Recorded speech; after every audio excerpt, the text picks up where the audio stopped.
O pesquisador e escritor Paulo Henrique de Figueiredo lança a obra que revela fatos desconhecidos da vida de Allan Kardec e conduz o espiritismo para a libertadora doutrina dos espíritos.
Boa noite a todos, seja bem-vindo, da Flávia. É uma alegria estar aqui, junto a todos os amigos do Centro Espírita Zilda Gama. O nosso abraço a todos os companheiros e companheiras de todas as partes que nos acompanham essa noite. Rogamos aos espíritos superiores, benfeitores e educadores, que nos inspire, nos sustente na caminhada, aquilo que possamos colher neste momento de reflexão, que a nossa companheira Flávia Mendes trará como tema Espírito de Verdade. Que possamos aprender dessas lições para a nossa caminhada, a evolução espiritual. Que a paz se faça hoje, sempre, assim seja. Assim seja. É toda sua sala. Eu agradeço pela maior bem-vindo, por estarmos recebendo aqui nessa casa no dia de hoje, 16 de janeiro, em plena saúde, né, que é o mais importante, para completarmos e conversarmos sobre Jesus. O nosso estudo de hoje, na verdade, é mais uma reflexão sobre o tema do Espírito de Verdade. Porque há muito tempo estamos fazendo esse estudo e ficamos analisando, investigando com algumas pessoas o que achavam sobre o Espírito de Verdade. Muitos não diziam, outros fugiam, outros diziam ser somente aquele que estudou Kardec. Então, mais intrigada, a gente ia ficando para poder esmiuçar, procurar novos fatos que nos trouxesse essa resposta. Porque nós temos, através das obras de Kardec, então, as obras básicas, que todos devemos nós estarmos estudando, mas as obras subsidiárias, nós encontraremos realmente uma resposta para essa verdade. Então, nós fizemos um pequeno objetivo para que a gente possa entender e ir contornando, e percebendo, refletindo, afinal, quem é o Espírito de Verdade? O que ele está propondo para nós? Então, a gente começou assim. Para desenvolver esse estudo, através de muitas pesquisas, de muitos livros lidos e várias palestras também ouvidas, que eram fatos narrados por nosso codificador Allan Kardec, pelo Espírito enviado do plano maior, para abrirmos os nossos conhecimentos, apropriando-nos dessa verdade, onde conseguiremos galgar maiores degraus com a nossa evolução espiritual. Então, uma pausa só nesse aqui, olha só. E qual é a nossa projeção? Qual é o nosso objetivo de vida enquanto encarnado? Rumar para a nossa evolução espiritual. pode nos ajudar, já que somos tão imperfeitos, já que ainda continuamos encarnando nesse planeta Terra? Quem pode nos ajudar são os espíritos puros, que eles não precisam mais de encarnar. Eles não precisam mais voltar aqui na Terra no corpo físico. Então, eles são como protetores das criaturas humanas. Já há 5 bilhões de anos que ele anda junto a Jesus, se manifestando de diferentes formas e utilizando o meio para nos mostrar os caminhos da verdade que, por muitas vezes, ignoramos. Mas por que nós, pessoas aqui encarnadas, que estão numa vida imensa, implorando ao Criador uma oportunidade de encarnar, por que a gente ainda ignora essa verdade? Porque não nos permitimos sermos egoístas, estarmos ainda com orgulho, utilizando do nosso livre-arbítrio como resposta para dizer: eu tenho o livre-arbítrio, então eu faço assim, se eu quiser ou não. Mas os espíritos puros, eles não desistem da gente. Eles estão sempre nos ofertando divinas esperanças, divinas oportunidades para que a gente possa se melhorar. E ocupando esse espaço aqui, na superfície do órgão, como criaturas já prontas para aceitar o quê? O crescimento espiritual para a vida futura. Junto a quem? A harmoniosa família universal. Porque esse é o nosso objetivo. É a nossa evolução espiritual para nos unirmos aos nossos familiares espirituais. Porque os familiares que nós aqui temos neste momento são os familiares que a gente poder resgatar. Ou seja, através de provas e expiações. Que é de muita importância. Mas, para isso, a gente precisa compreender o que eu desejo hoje para mim. Hoje é um novo dia. Amanhã terei outra oportunidade, mas eu não posso perder de hoje. Por isso que trouxemos esse estudo para essa reflexão, porque o Espírito de verdade não foi oferecido por Cristo. Quando ele já estava partindo, ele disse: pedirei ao Pai que vos mande um Consolador prometido. E é esse Consolador prometido que Jesus, tão amado, nos oferece hoje. Nos ofereceu através da codificação de Kardec, nos ofereceu a partir da palavra dele quando ele aqui veio, e nós estávamos presentes nesse momento, e a gente ignorou, a gente ficou orgulhoso, a gente não quis ouvi-lo, mas hoje torna-se necessário que a gente. Então, vamos lá, o Consolador. Afinal, o que é o Consolador? É aquele que consola, aquele que afaga, aquele que nos faz melhor, que nos chama a atenção para fatos que a gente precisa estar atento a cada segundo de nossa existência corporal. Porque, como dizia Chico Xavier, a fila é muito grande, meus irmãos. São muitos esperando a oportunidade de uma nova encarnação. Lembremos, como jovens, a obrigarmos nossos pais e dizermos: eu pedi para nascer hoje, já mais maduros, né, um pouco mais conscientes da verdade, a gente entende. A gente pediu sim, imploramos, ajoelhamos. Então, para o Espiritismo, o Consolador é a própria doutrina espírita. Na Bíblia, o Consolador é chamado também de Espírito de Verdade, Espírito Santo,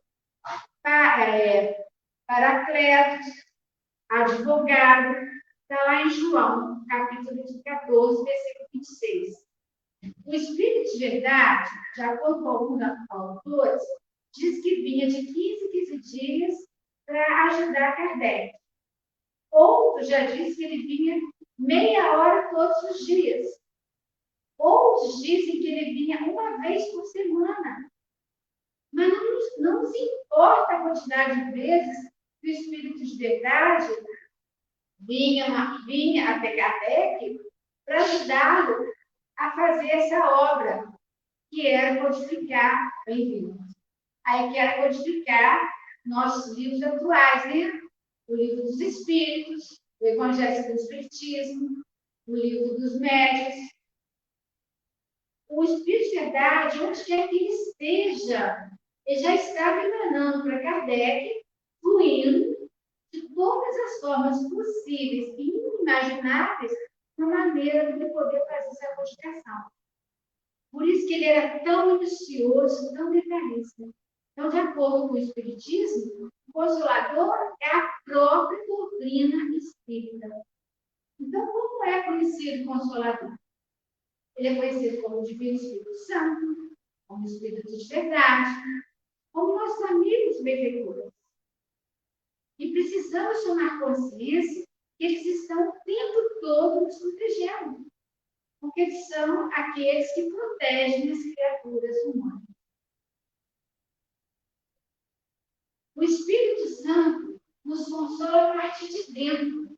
Ele não está apenas ao nosso lado, em todos os momentos, ele está em nós. Tem uma passagem de Cristo que eu gosto muito de dizer, que ele diz assim: se pecares contra Deus, vos perdoarei. Se pecares contra mim, vos perdoarei. Mas se pecares contra o Espírito Santo, levará séculos e séculos até que possa nos perdoar.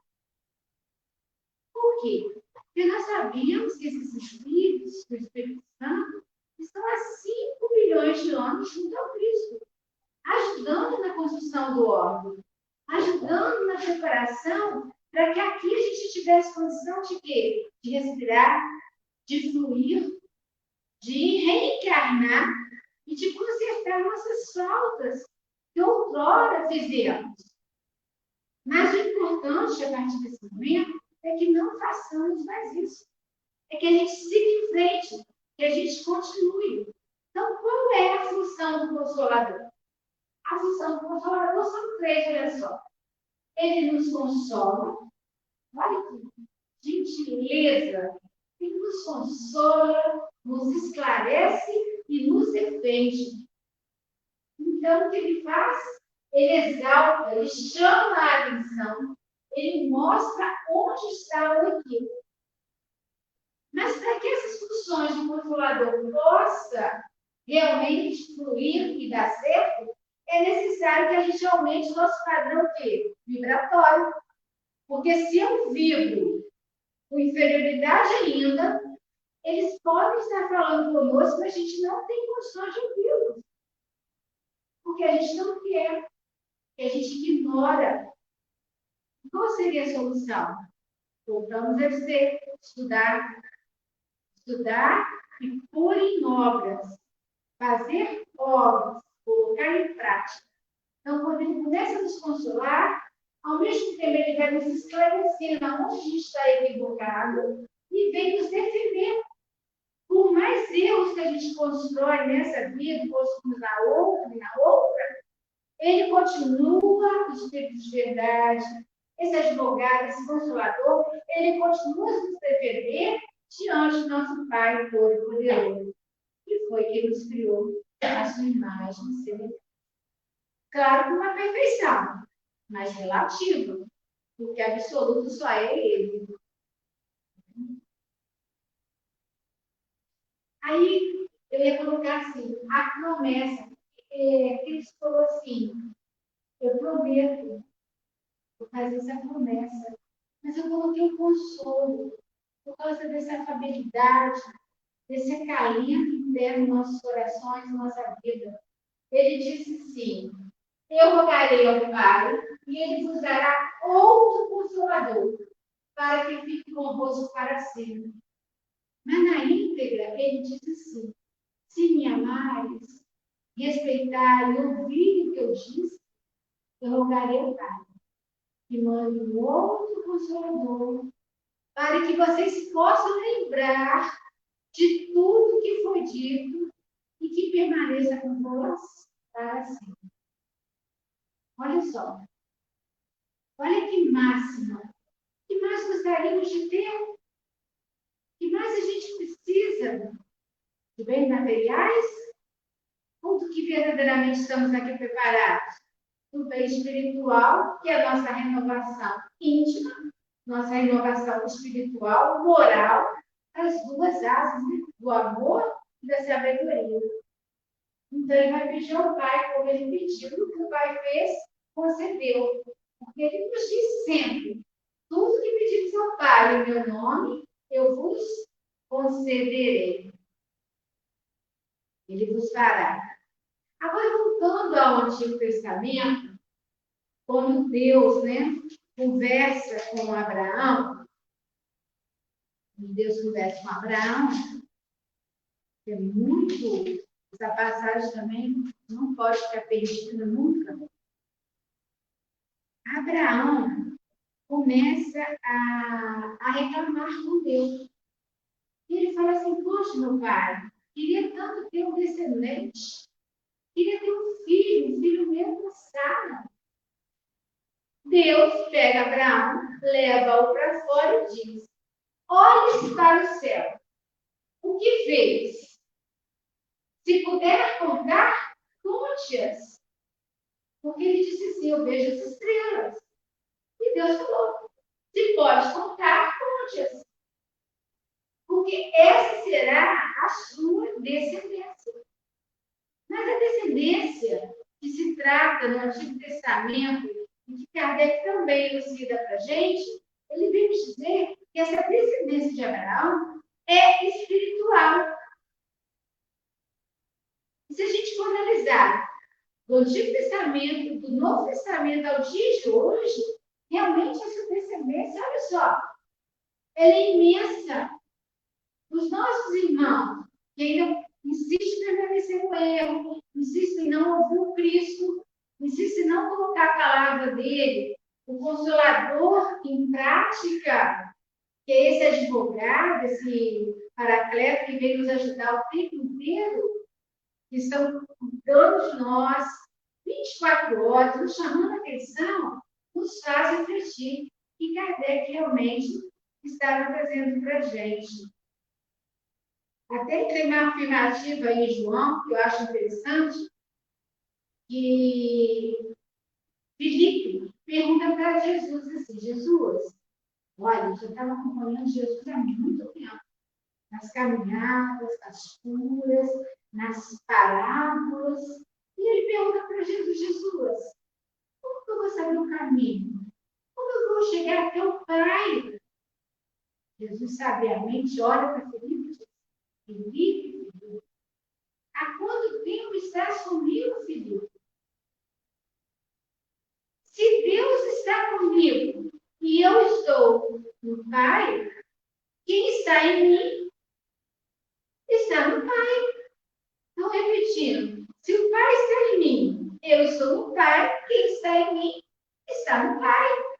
Então, uma coisa muito clara, objetiva e direta.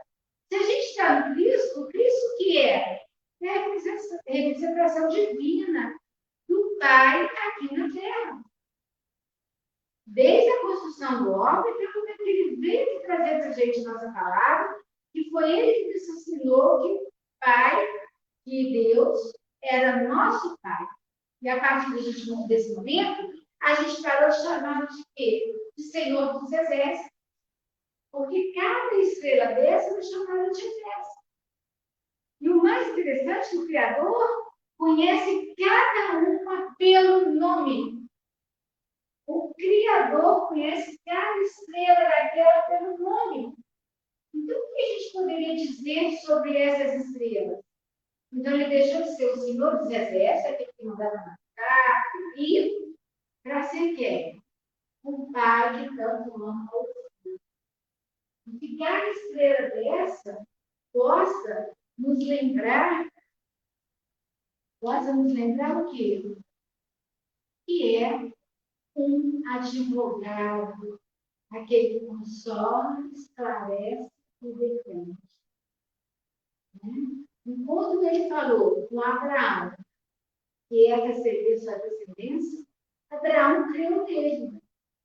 E só para nível de conhecimento, a gente tem em torno de nossa galáxia 160 bilhões de estrelas. E Kardec nos dá referência dos espíritos que essa descendência, conforme eu já falei, é uma descendência espiritual. Ele buscava, a partir desse momento, implantar o monoteísmo. Porque até então, antes de Abraão, só falava-se de politeísmo, de vários deuses. Deus da fartura, Deus da chuva, vários deuses. E a partir desse momento, ele implantou o quê? O monoteísmo. Então, Kardec, como eu falei, só para reforçar, ele faz referência aos espíritos que dizem assim, que essa descendência de Abraão, desculpa para voltar a definhar, é espiritual. Ele buscava implantar o monoteísmo, fé em um Deus único, iniciava um trabalho de um pai, para de quê? De sabedoria e bondade. Aí voltamos lá no Consolador, no livro O Consolador, Psicografias de Xavier por Emmanuel. E perguntaram lá para Emmanuel, Chico psicográfico, assim, a pergunta 176. A previsão e a predição, quer dizer, previsão, o que você prevê? E a predição nos livros sagrados dão a entender que os profetas eram diretamente inspirados pelo Cristo? Está lá no Consolador Prometido. Quem tiver interesse, ó, só abrir na questão 270. E vem a resposta de Emmanuel. Emmanuel vem dizendo assim: nos textos sagrados, assuntos de livro, as previsões e predições se efetuaram sobre a ação direta do Senhor. Pois só Ele, o Senhor, poderia conhecer bastante os corações, as fraquezas e as necessidades dos seus rebeldes, para sondar com precisão as estradas do futuro sob a misericórdia e a sabedoria de Deus. Então, essa sabedoria, essa misericórdia, ela pertence até hoje. Ele não nos deixa sem ela, porque ele nos entende. Ele sabe que nós somos esses tutelados, esses rebeldes tutelados, e ele consegue sondar cada pensamento oculto, cada sentimento oculto em nossos corações.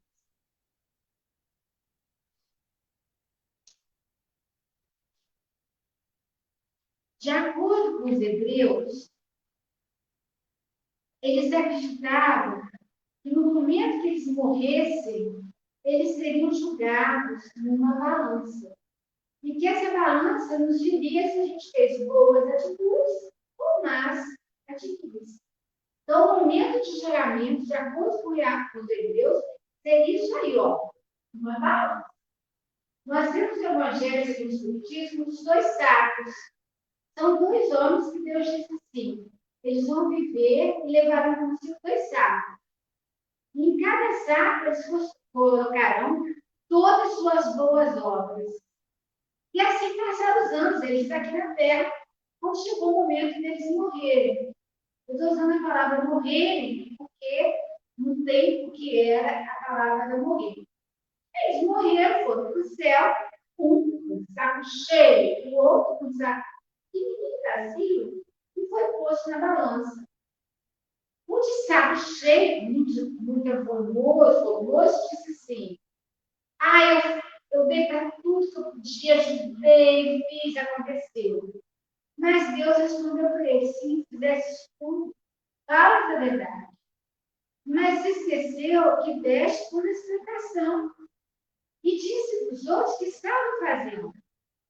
Quando colocou o saco menos volumoso, mas vazio, ele disse assim: eu fiz tudo que eu podia.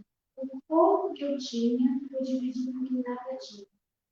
E Deus disse: faz a direita, pois deste do que não tinha. Então, essas são as boas e as más. Então, fica para nós a reflexão para o nosso estudo. Será que a gente está fazendo as obras boas? Ou a gente continua ainda elevando? No livro Nosso Lar, André Luiz tem uma passagem muito interessante, ele com a sua mãe, e quando ele desencarna, ele diz assim para a gente: quando em sua desencarnação se deu, ela se dá dentro da consciência de cada ser, intercedida por sua mãe. Então, quando André Luiz desencarnou, a gente conhece o livro, conhece o livro, ele diz assim e afirma que a desencarnação dele se deu através de quê? Da consciência. Então, tudo que ele tinha na consciência e seu pensamento foi o que o perispírito dele sentiu, onde ele ficou vários anos lá preso no umbral, que ele mesmo produziu devido às ações que ele teve aqui no planeta. Mas ele foi atendido pela intercessão de sua mãe, porque sim, há um processo de intervenção. A intervenção está toda hora, ele é livre. Qualquer um de nós aqui podemos interceder por um ente querido, por um filho que se enganou, por um marido, por uma mãe, por um pai. Mas a gente pode interceder através de quê? De uma simples, humilde e única oração. Então, através dessa oração, a gente pode interceder por aquele que precisa. E foi o que a mãe de André Luiz fez. Depois que passou o tempo, ele precisou, em sua consciência, perceber o estado que ele se encontrava e que ele conseguiu pedir ajuda, a mãe já viria intercedendo por ele, porque ela tinha méritos para isso. Agora, enquanto a gente está aqui encarnado, nós podemos interceder o tempo todo pedindo a Cristo. Agora, para uns, a intercessão vai ser rápida. Para outros, vai demorar um pouco, porque ele ainda precisa passar por ali, por aquela situação. Às vezes é uma doença que ele precisa expurgar, está espiando. Às vezes é uma prova, às vezes até uma prova mesmo, que não seja tão abrupta, o plano maior pode pedir. Vem do alto. Os benfeitores, os espíritos puros, mandam através do Cristo, da permissão dele, que essa prova seja diminuída, enquanto estiver no caminho do bem. A partir do momento que deixarmos de estar no caminho do bem, essa prova vai ser parada e você retorna a passar por. Como diz aquela história que sempre de ouro, né? Ia perder um braço, perdeu só um pedacinho do dedo, que é o meritório, né? Na questão 312 do livro também Consolador, é muito interessante, gente. Eu amei essa parte. Eu amo todo o estudo, né? Ele fala assim para a gente. Pergunta para a irmã. Como interpretar a afirmativa de João? 3 são os que fornecem testemunho no céu: o Pai, o Verbo e o Espírito Santo. Lá no Consolador. Questão 145, né? 312 do livro Consolador. São 3 os que fornecem testemunho no céu. Então, está lá no céu oferecendo o testemunho. O Pai, o Verbo e o Espírito Santo. Aí, Emmanuel vem nos esclarecendo. Se vocês me permitirem, em obras póstumas, eu achei muito interessante, está escrito assim: Deus. Há um Deus, inteligência suprema, causa primeiro todas as coisas. Temos a prova da existência de Deus neste axioma: não há efeito sem causa. Daí a existência de Deus. Vemos constantemente uma imensidade de efeitos, cujas causas não estão na humanidade, pois que a humanidade é impotente para produzi-los, ou até mesmo para explicá-los. A causa está acima da unidade. É essa causa que se chama Deus, Jeová, Alá, Brahma, conforme outros crenças queiram chamá-lo, conforme as línguas, os tempos e os lugares. Deus é eterno, imutável, imaterial, único, onipotente, soberanamente justo e bom. Então, vejamos só primeiros 3 itens, se vocês puderem pegar, está na página 37. Profissão de fé, espírita raciocinada, todo Deus. Deus é eterno, é uma afirmativa. Deus é eterno. Se tivesse tido começo, alguma coisa teria existido antes dele. Teria saído do nada, ou então um ser anterior teria criado. É assim que, pouco a pouco, imutamos com o infinito da eternidade. Ele é imutável, afirmativo.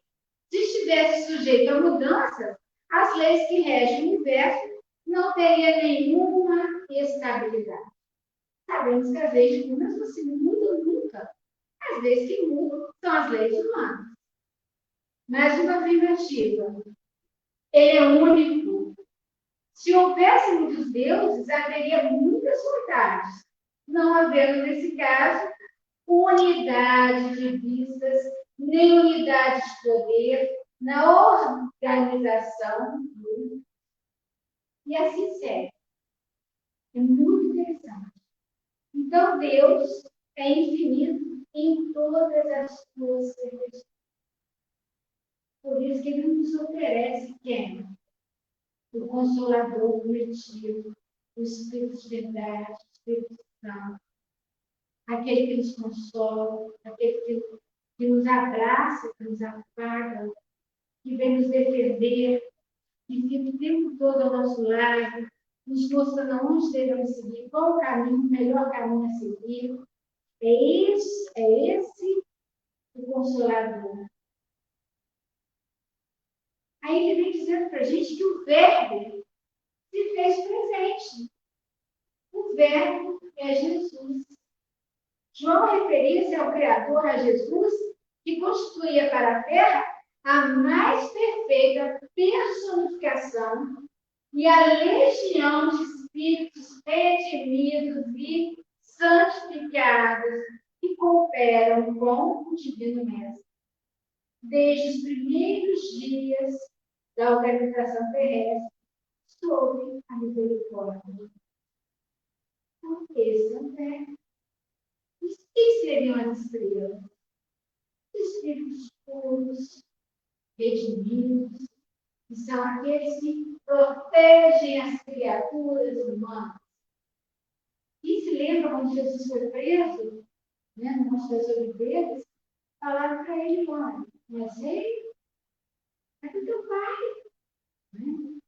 Ele diz lá: se eu assim quisesse, pediria 12 legiões de exércitos de anjos. Eu fico imaginando, no meu pouco conhecimento, quantos soldados tem um exército? Vou pesquisar, preciso pesquisar. Alguém que sabe quantos soldados tem um exército? Eu não sei, não. Imagina 12 exércitos. Então, vamos ficar nos espíritos puros, redimidos, que não precisam mais encarnar, mas estão o tempo todo nos consolando, nos mostrando o caminho do bem, nos mostrando a personificação do Cristo e nos dizendo aquilo que a gente deve fazer. Então, os 3 que estão no céu, que podem nos proteger, é o Pai, Jesus e o Espírito Santo, ou como queiram chamar, os Espíritos puros, redimidos, Consolador prometido, como queiram chamar. Por isso que a gente precisa, então, repetir, aumentar nosso padrão vibratório para podermos estarmos ouvindo, para que não erremos, para que passemos dessa vida para outra, e quando a gente tornar a ter a misericórdia de um novo reencarne, a gente possa concluir. Lá, no dia de Pentecostes, a gente teve a voz direta. Foi quando os apóstolos, conversando com várias pessoas de várias regiões, de várias línguas, eles receberam a comunicação dos céus e eles passaram a falar várias línguas, onde todos eles falavam também. E poderiam o quê? Entender o que Pedro falava, o que Pedro falava. Moisés, quando estava no monte, ele recebeu 70 vozes, ele ouviu 70 vozes. Mas não foi só Moisés que ouviu, não. Todos que ali estavam ouviram essas 70 vozes. Por quê? São esses espíritos que precisavam falar que todos ouvissem. Porque cada um falava uma língua, cada um era de uma região. Então, aqui em Sefer Caminho, Verdade e Vida, capítulo 10, vem nos falando sobre o que a gente está falando agora, em Atos, mediunidade ao pleno. Em Atos, capítulo 12, versículo 17, diz não é? E nos últimos dias acontecerá, diz o Senhor, que do meu espírito derramarei sobre toda a carne. Os vossos filhos e as vossas filhas profetizarão. Vossos mancebos terão visão. E os vossos velhos sonharão sonhos. Então, no dia de Pentecostes, Jerusalém estava repleta de forasteiros, filhos da Mesopotâmia, da Frígia, da Líbia, do Egito. E os discípulos unidos com Nazareno anunciaram que a boa nova, atendendo a cada grupo da multidão em seu idioma particular. Uma onda de surpresa e alegria invadiu o espírito geral. E aqui, a partir desse momento, do dia de Pentecostes, começa a fase da mediunidade. Olha só, antes do Cristo.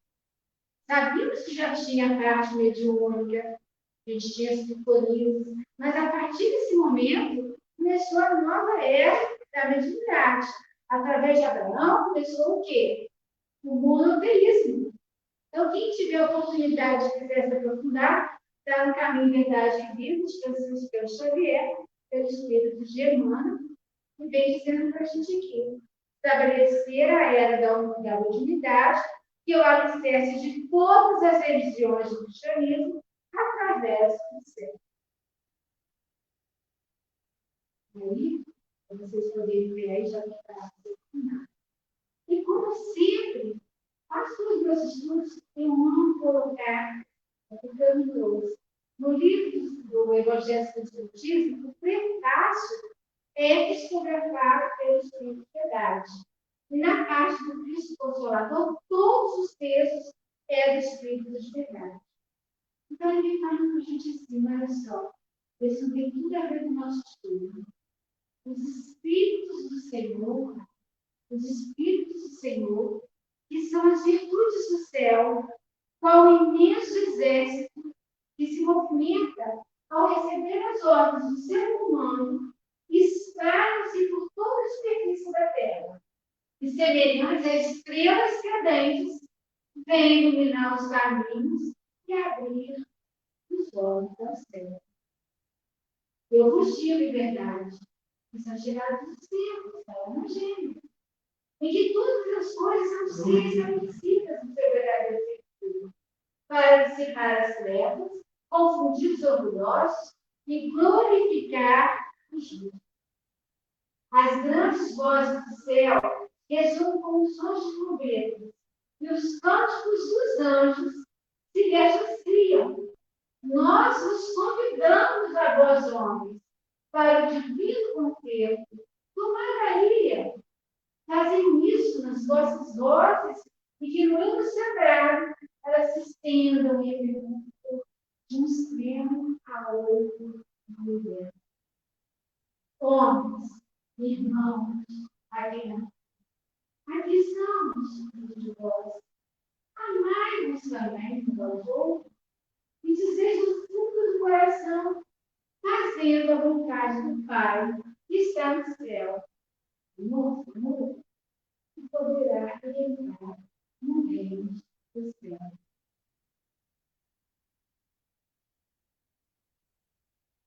E no livro dos Médios, capítulo 31,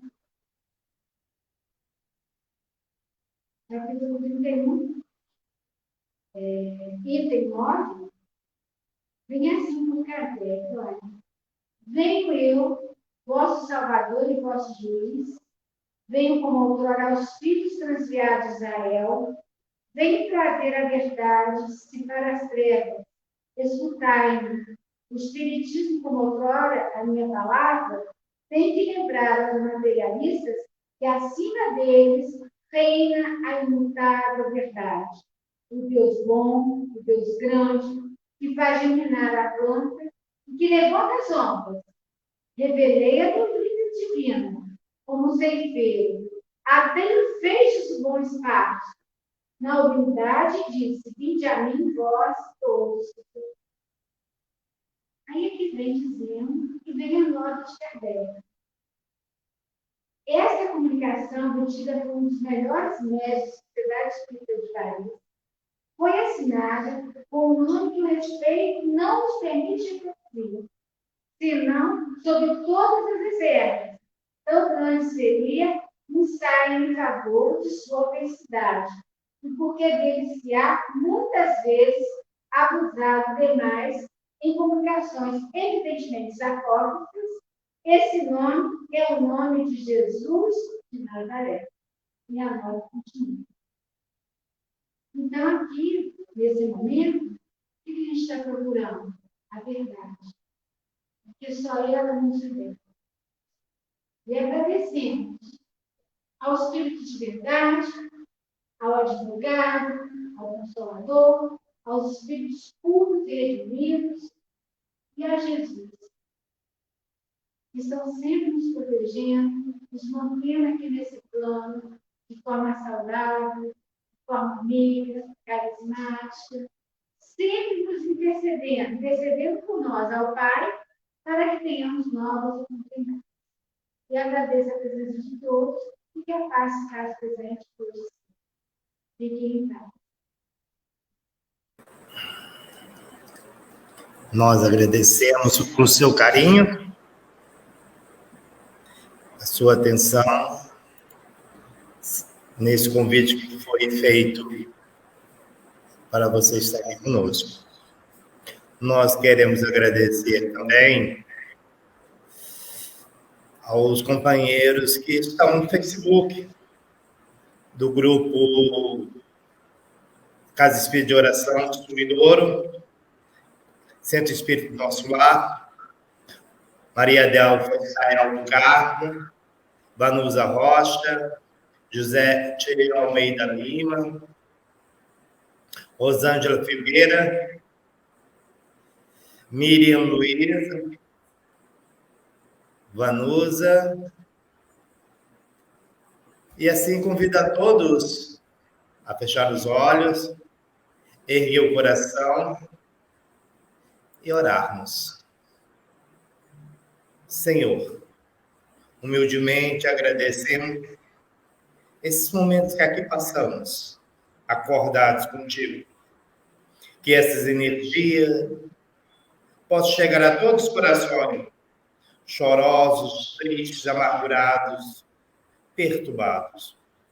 A todos aqueles que estão registrados no nosso coração. Que a paz se faça hoje e sempre. Muito obrigado. Assim seja.